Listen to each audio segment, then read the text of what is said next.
Once upon a time, in the heart of Lagos, behind the tall walls of a grand cream-colored mansion in Crestview Estate, lived a young girl named Adana.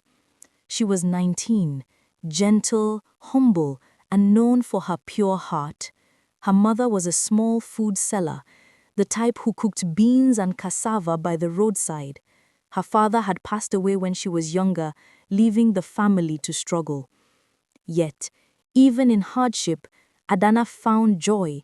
She laughed easily, greeted everyone kindly, and sang while fetching water from the stream.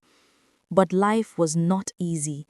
Every day, Adana watched her mother cough from smoke while cooking, trying to make enough money for their survival. Sometimes they went to bed with only water to fill their stomachs. Adana dreamed of helping her family, of earning money and changing their lives. So when a woman from the city visited the village and said she needed a maid for her big house, Adana became hopeful. The woman's name was Madame Ronke, known for her expensive clothes, shiny jewelry, and a voice that sounded like she was always giving instructions. She stood tall and confident, her perfume filling the air, while villagers admired and feared her at the same time. She looked at Adana briefly and said, "She looks strong. She will follow me." Adana's mother, desperate, agreed. The promise was simple: food, shelter, monthly salary. The next morning, Adana packed her small bag, just 2 dresses, a scarf, and a Bible. Her mother hugged her tightly, whispering, "My daughter, be patient, be humble, and God will bless you." As the city bus drove away, Adana looked at her village getting smaller and smaller. She didn't know what awaited her, but she believed good things were coming. She had no idea that her life was about to test her in ways she never imagined, and her story would one day teach many people a powerful lesson. The city welcomed Adana with noise and speed. Cars honked like impatient goats. Tall buildings scraped the sky and people walked fast as if they were always late. Adana held tightly to her small bag as Madame Ronke led her through crowded streets and finally into one of the richest neighborhoods she had ever seen. Madame Ronke's mansion stood behind high black gates decorated with golden lion heads.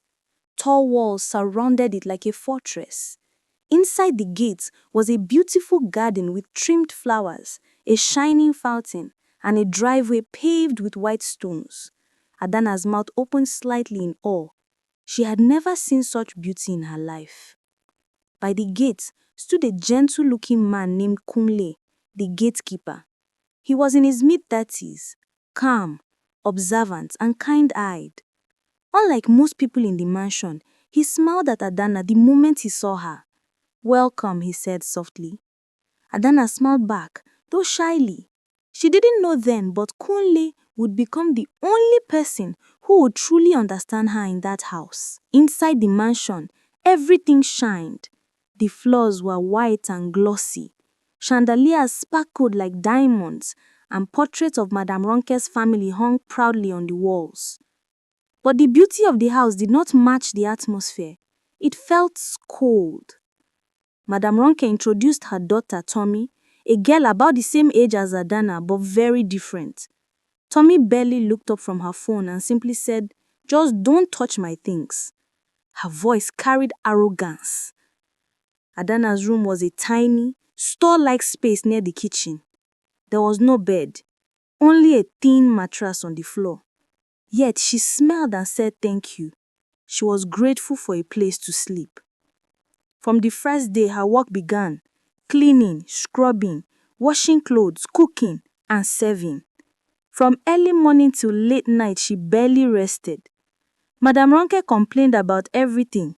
"You are too slow. You don't know anything. I should have picked a smarter girl." But Adana stayed calm, remembering her mother's words: "Be patient." But the mansion had secrets, whispers, tension, eyes that watched, and soon something would happen that would shake the household and change Adana's fate forever. Days turned into weeks, and Adana learned every corner of the mansion. The kitchen smelled of spices and onions. The living room echoed with silent luxury, and the backyard garden whispered with the breeze. She worked from dawn till midnight, her hands often aching, but she never complained. She believed patience was her strength. But inside this grand house lived invisible tensions. Madame Ronke and her husband, Mr. Adewale, rarely spoke peacefully. He was a quiet man who spent most of his time in his study, working or reading newspapers. Madame Ronke, on the other hand, was always busy going to business meetings, parties, or gossip gatherings with wealthy women. Their daughter, Tommy, rarely smiled and often spoke with irritation in her tone. The house looked perfect on the outside, but the air inside felt like something fragile could break any moment. Adana continued doing her duties carefully, but the more she tried to be invisible, the more Tommy seemed to notice her. Sometimes Tommy mocked her village accent. Sometimes she deliberately spilled juice so Adana would clean it again. And when friends visited, Tommy pretended Adana was not even human, like she was furniture. Still, Adana kept her humility. The only warmth she felt came from Kunle, the gatekeeper. When she went to fetch water or threw out trash, he would greet her. "Adana, you are strong," he would say gently. "People who have kind hearts always shine, even in darkness." His words were like medicine to her tired spirit. But rumors began to swell among the other workers in the estate. Whispers that Madame Ronke had recently lost some money. Serious money. Money she guarded like treasure. The housekeepers in neighboring homes spoke about it in hushed tones. Then one night, as Adana finished washing the dishes, she overheard Madame Ronke arguing loudly with her husband. "I told you someone in this house is stealing from me," she shouted. Adana froze.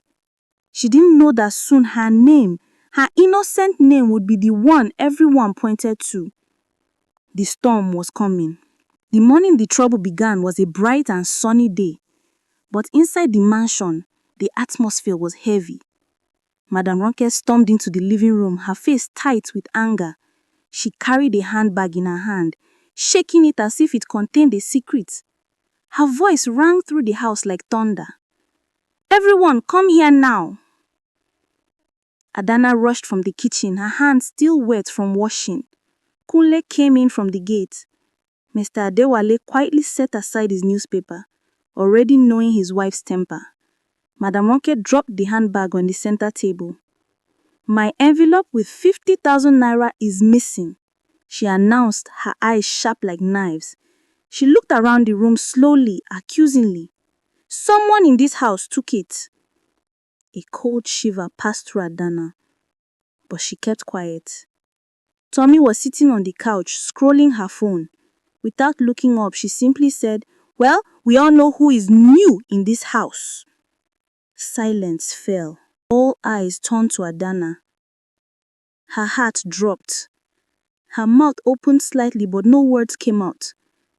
Madame Wampe crossed her arms. "Where is the money, Adana?" Adana shook her head quickly. "Madame, I did not take anything. I have never even touched your bag." But Madame Ronke was already convinced. "I have seen your type before. You come from village, pretend to be humble, then steal when nobody is looking." Her words cut deep like sharp stones. Tears gathered in her eyes, but she held them back. "I swear I am innocent." Kunle, who had been quietly watching, stepped forward. "Madame, this girl does not look like someone who will steal." Madame Ronke snapped angrily. "Are you calling me a liar?" Kunle fell silent, his jaw tightening. Tommy snecked. "Such are things then."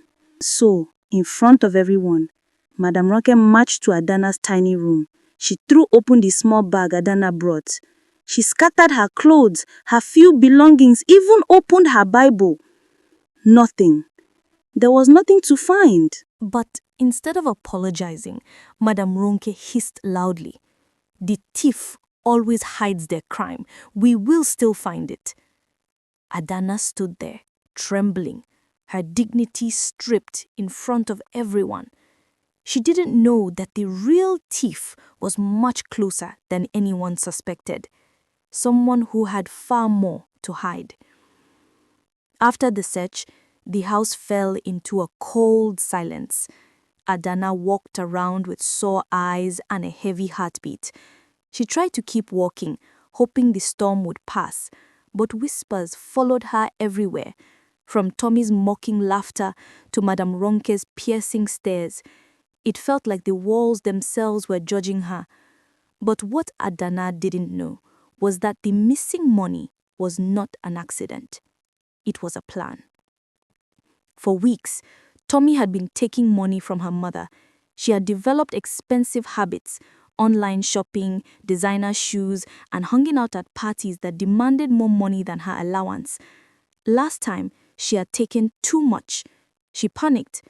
If Madame Ronke discovered it, her freedom would be gone. So, she needed a scapegoat. And Adana, the quiet village girl with no voice, was perfect. Tommy had hidden the money in her own bedroom drawer, deep under piles of makeup kits and jewelry cases. She believed no one would ever dare search there. Meanwhile, Madame Ronke made the house unbearable. She ordered Adana around with harshness, as if trying to break her spirit. Sweep the whole compound again. Wash all the bed sheets by hand, no machine today. Don't sit down, maids don't rest. Adana's feet swelled, her back ached, and hunger gnawed at her, but she remained silent. One late evening, Kunle found her sitting by the back door, hugging her knees and crying quietly. The moonlight reflected on her tears. He sat beside her gently. Adana, he said softly, people lie, but truth does not die. You must hold on. Her voice shook. I did not do anything. Why is God allowing this? Kunle sighed. Sometimes God allows us to walk through fire, not to burn us, but to show what we are made of. His words comforted her, even if only a little. But the darkness was not done yet. A new idea was forming in Madame Ronke's mind, a terrible one. She decided that Adana must be punished publicly to teach her a lesson. The next morning, the mansion woke with a tense, heavy silence. Madame Ronke had made up her mind. She would make an example out of Adana, not in secret, but publicly, so that the entire estate would know that she ran her home with control and discipline. She called all the domestic workers from neighboring houses, gardeners, cooks, housemaids, drivers, everyone gathered just outside the compound gate. They stood whispering among themselves, curious and uneasy. Kunle watched, his heart pounding. He knew something terrible was coming. Adana was called outside. She stepped into the sunlight, her hands trembling. Her eyes were red from crying the night before, but she looked up bravely. She still believed the truth would show itself eventually. Madame Ronke stood tall in front of her, wearing her most expensive wrapper and gold jewelry. Her eyes were sharp with pride and anger. This girl, she announced loudly, pointing at Adana, stole money from my bag, 50,000 naira. Gasps spread through the crowd. People murmured, ah, village girl indeed. These girls come to the city and change. See her face. She looks innocent, but you never know. Adana's chest tightened, but she forced her voice to come out. Please, I did not steal anything. But her voice was too soft compared to Madame Ronke's powerful accusations. Then the worst happened. Madame Ronke ordered Adana to kneel on the ground, in front of everybody. Adana's knees touched the hard cement. Her face burned with shame. Tears poured silently down her cheeks. Kunle stepped forward immediately. Madame, this is wrong. You have no proof. Madame Ronke turned to him angrily. If you defend her one more time, I will fire you. Kunle froze. Losing his job meant no money for his sick mother back home. He clenched his jaw and remained silent, though his heart ached. Tommy watched with crossed arms, pretending to be innocent, but inside, her guilt churned like fire. Still, she said nothing. Finally, Madame Ronke declared that if that money is not found in 2 days, I will send this girl back to the village in disgrace. The crowd slowly dispersed. Adana remained kneeling, even when they left, long after the sun became too hot. But something happened that nobody noticed. Kunle saw Tommy standing at the balcony, smiling. His eyes narrowed. He knew something was not right, and he was determined to find out. That night, the mansion was quiet, but not peaceful. The silence felt heavy, as though the house itself was holding its breath. Adana lay on her thin mattress, staring at the ceiling. Her eyes were swollen, her heart exhausted, but her spirit, though bruised, was not broken. She remembered her mother's voice. When the world turns against you, kneel before God. He is the only one who sees everything.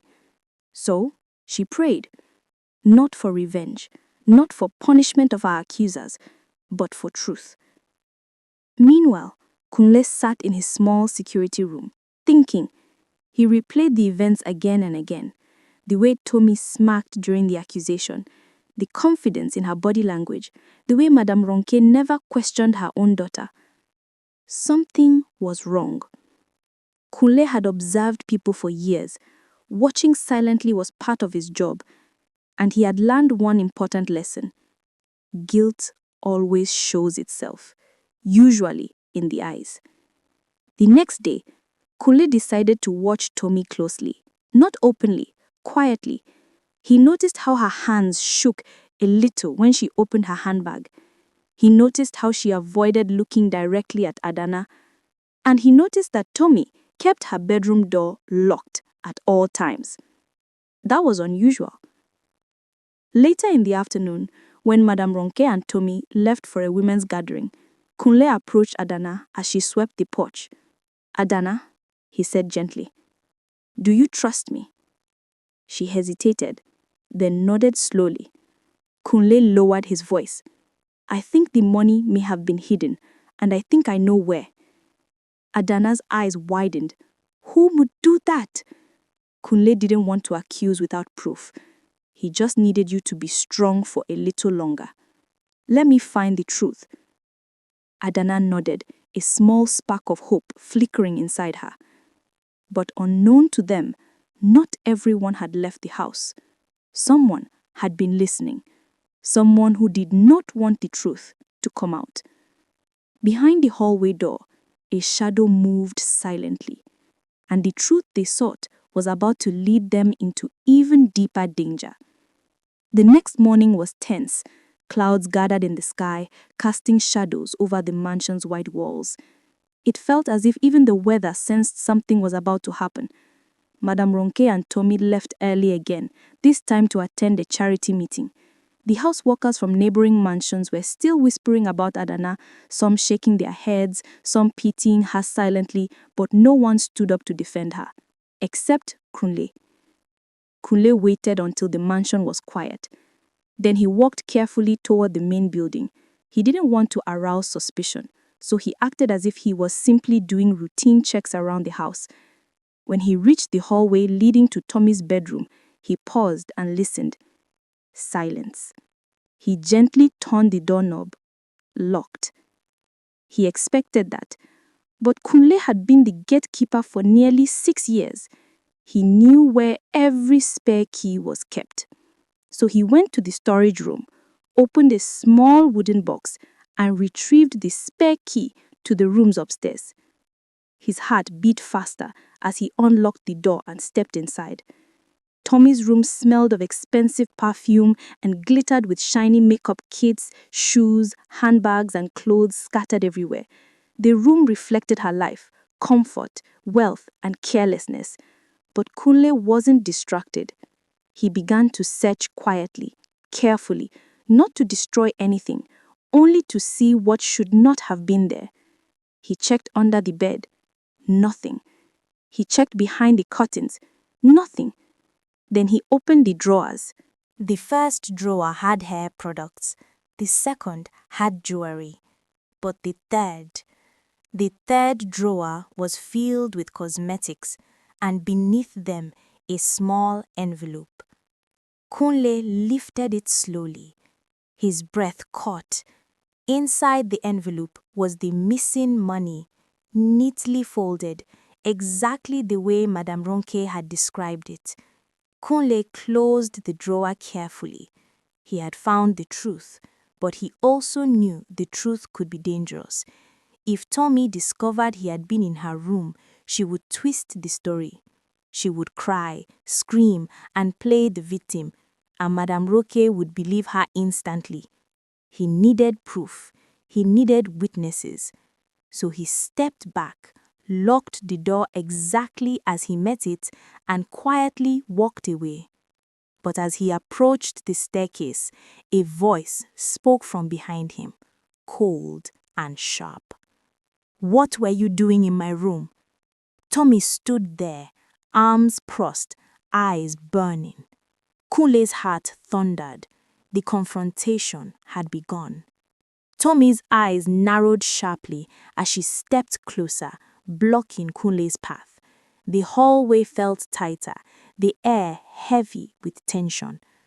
"She asked you a question," she repeated, her voice rising. Kunle inhaled slowly, steadying his voice. "I was making sure the rooms were secure." Tommy scoffed. "Liar, you were searching my room, weren't you?" Kunle didn't respond. His silence was the loudest answer. Tommy's face turned red with panic. "You think you know something? You think you can prove anything? You're just a gate man. Nobody will ever believe you. I am the owner's daughter. You are nothing." But Kunle looked at her calmly. The truth doesn't care who is rich or poor. For the first time, Tommy's confidence cracked. Her hands trembled. She knew Kunle had seen the money. She had tried to frame Adana to hide her own recklessness, but now the lie was unraveling.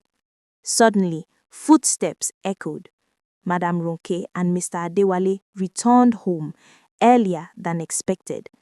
Tommy panicked and ran downstairs crying loudly before anyone spoke. "Mommy, Kunle went into my room without permission. He's trying to accuse me of stealing the money." Madame Ronke froze. Her eyes blazed. "Kunle, is that true?" Kunle stood at the staircase. He could have defended himself. He could have yelled, argued, or tried to outshout the drama.